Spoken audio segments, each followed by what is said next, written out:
My topic is leading beyond imposed expectations. And part one of that topic is expect the unexpected. So when Chao and I were talking about the conference and we were like, tell your story. How do you even begin to tell your story in half an hour or one session or even a day? So I had to think about, where I wanted to come from, especially when you have different layers and phases of stories like each and every one of us in here.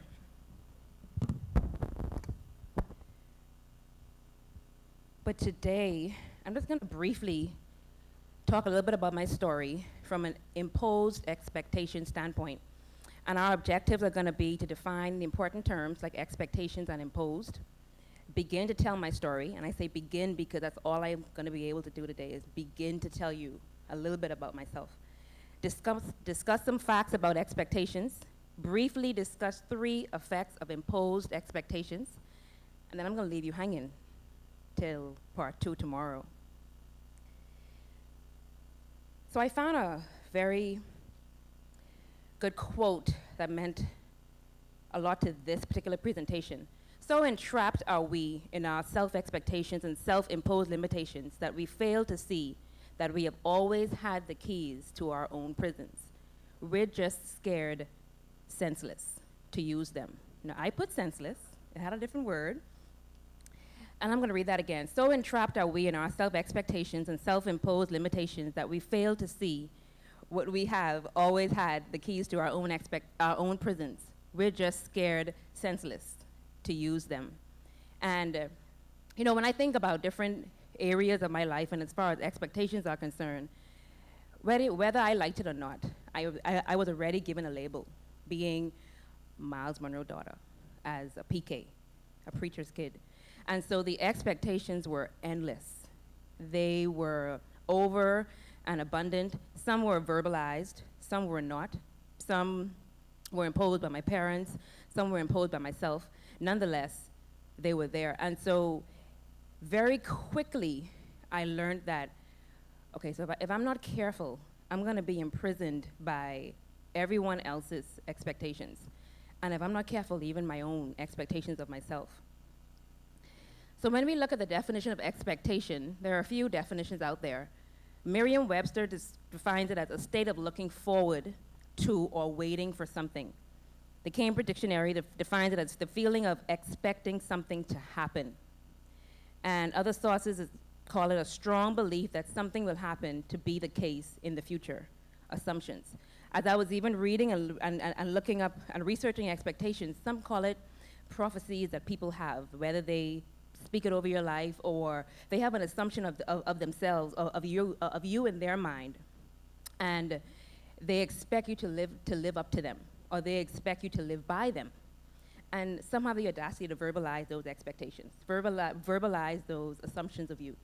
And so, Chao and I, growing up as kids in preschool and elementary school, we were always expected to do good in school. We were expected to get good grades. And that started from within the home. It wasn't just from my friends, from our teachers, our parents. They put great and high expectations on us to do well in school, and there were incentives, which caused us to put in expectations of ourselves, impose those same expectations on ourselves. So he and I strive to be first, second, third, fourth, fifth in the class every year.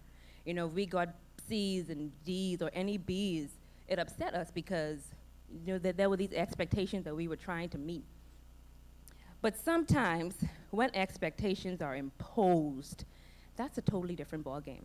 Because when we look at how they define impose, it means to affect someone by using your authority, to establish or create in a forceful way or manner, to force someone to accept your belief.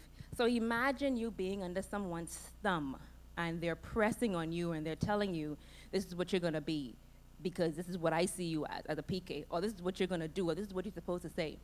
This is how you're supposed to act. And they're imposing their thoughts of you on you because of what? Because of your name, because of your position, and mind you, your name ain't really so much, my name wasn't really so much my name until I grew up.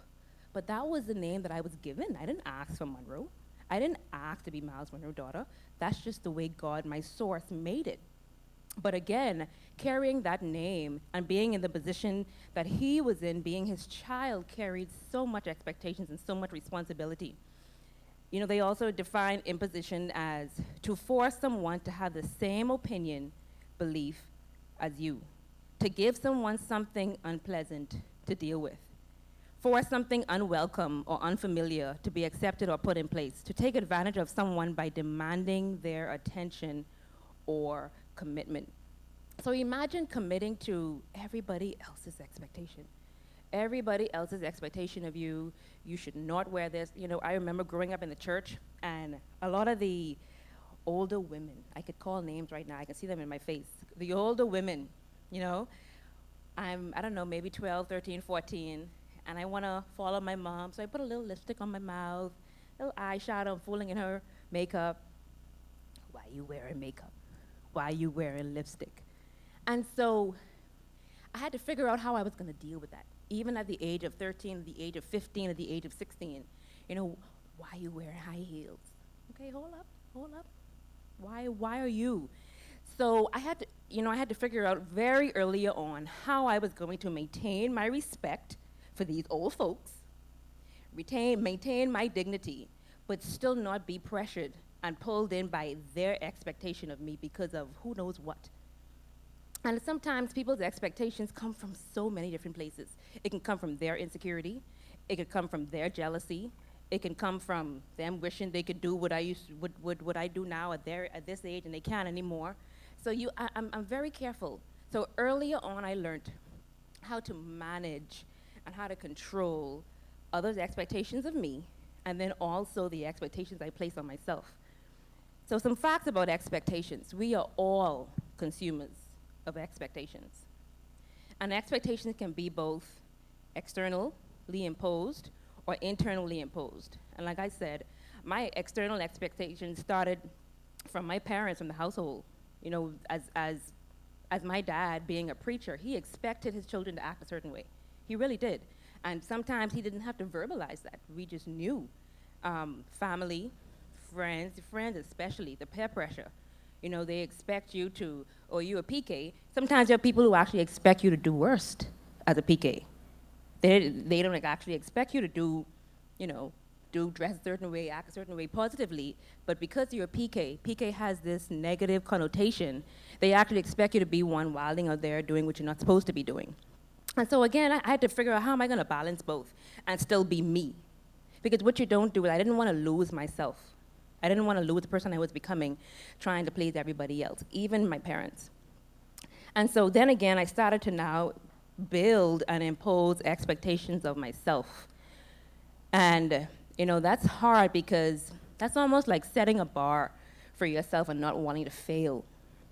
That's, you know, setting expectations. And sometimes those expectations are set based on others. So my parent, you know, when I was younger, for some odd reason, I was a female, into hair and makeup, so I wanted to do cosmetology.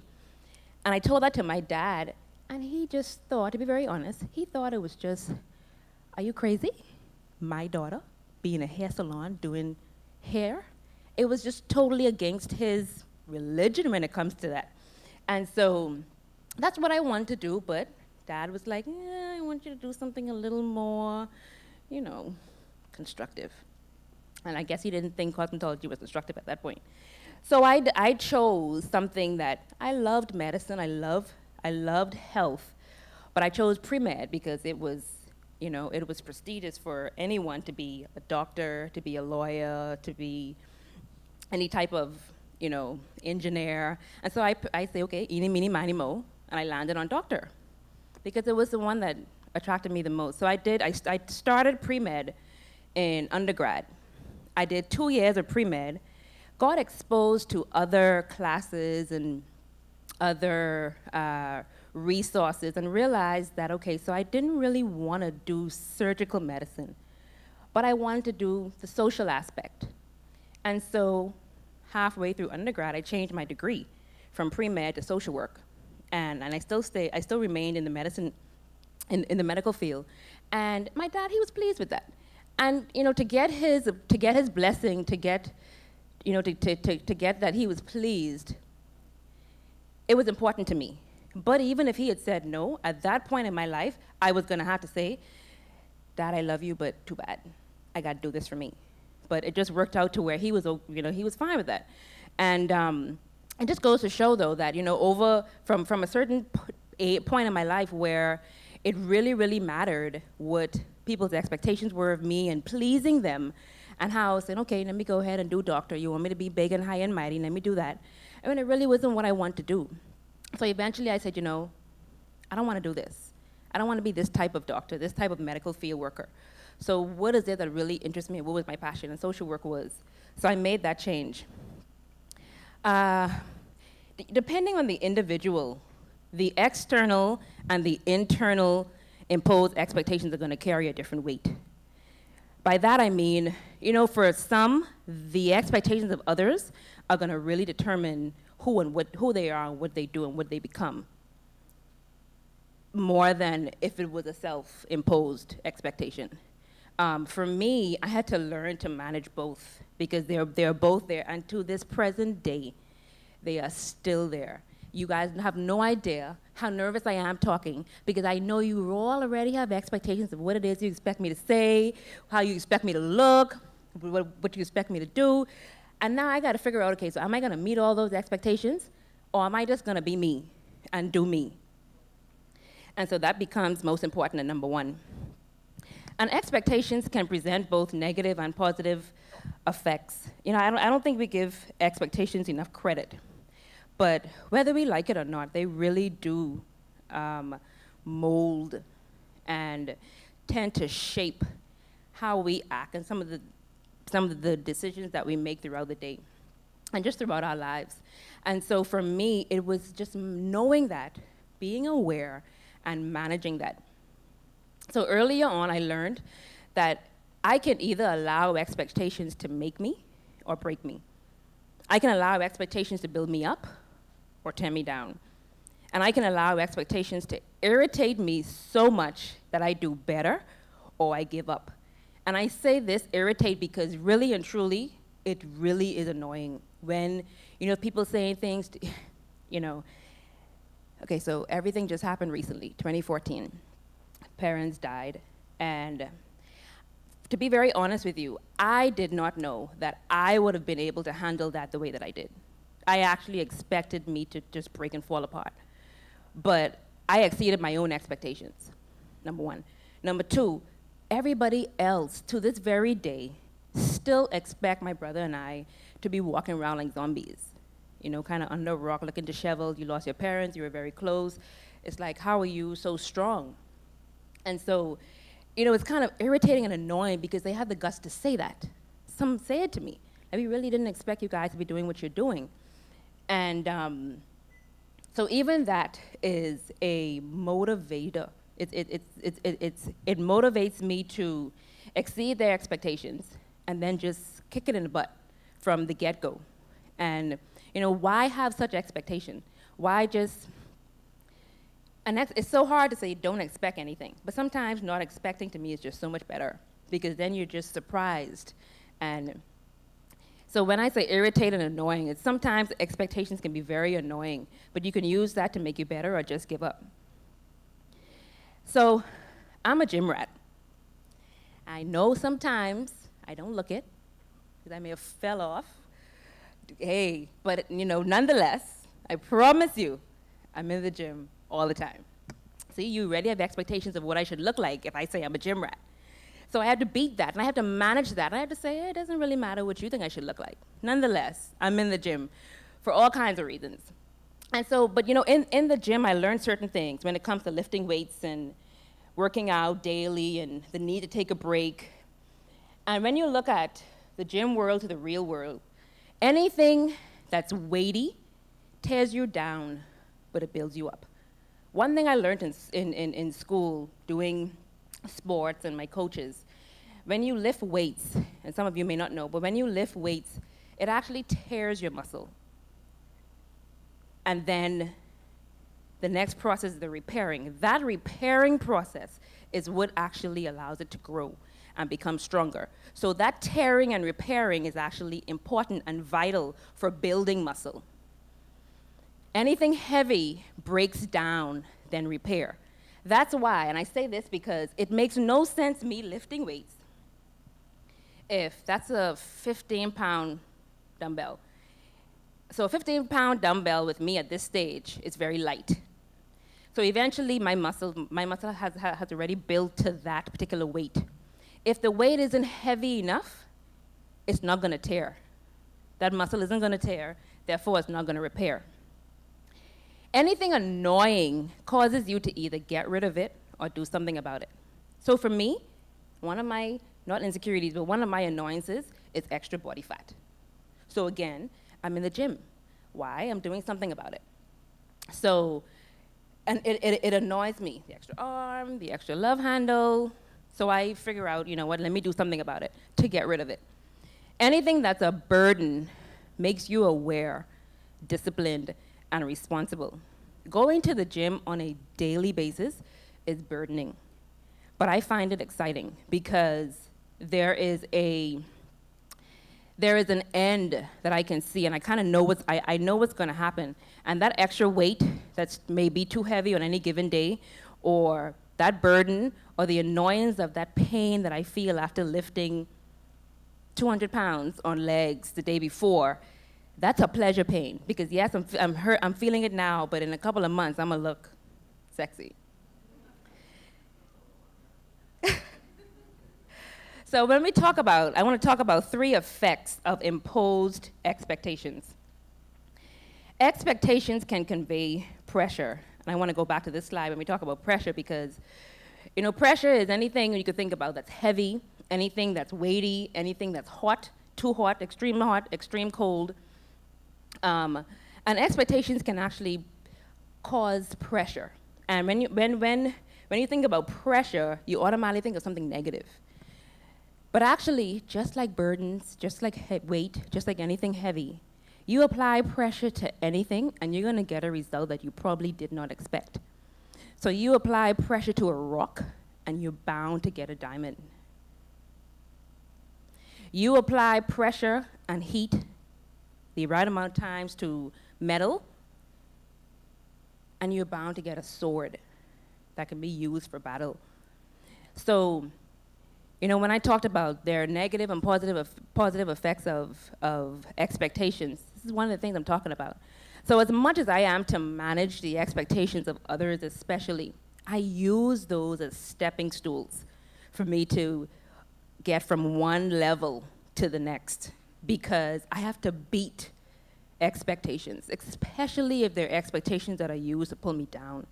Now, if they're expectations that are in right line with where I'm going, then that's good, we can walk together. But for those that are not, you know, I'm not gonna fight against them, but I know they're there. So when you think about, you know, expectations having pressure, that pressure doesn't have to always be bad. I actually, as I've gotten a lot older, I've used the pressure of expectations to make me stronger, take me from one level to the next, and to show myself first and everyone else that your expectations don't mean more than my purpose and my vision for my life. Another quote by Johann Wolfgang: "If I accept you as you are, it will make you worse. However, if I treat you as though you are what you are capable of becoming, I help you become that." And so again, if I accept you as you are, it'll make you worse. However, if I treat you as though you are what you are capable of being, I help you become that. Selah. I mean, that says enough in itself. You know, people, again, they have these expectations of you, and some of them are good. My parents knew that I was so much more capable of doing and being what I was right now at that particular point. So they knew that in order for me to have 2 masters today, they had to start from when I was 2, 3, 4, 5, 6, 7 years old, pushing me and expecting me to get certain grades in school from that. Because had I continued to fail, or had I started failing from the get-go, I would have never made it to a master's in social work and a master's in business. And so, if I was to make this quote so much differently, it's like a potential purpose quote that my dad would have made. If I treat you as though you are capable of becoming, I help you become that. And so I use people's expectations as the positive ones especially, as them really expecting me to do well and to do great, and for me to meet that and beat that.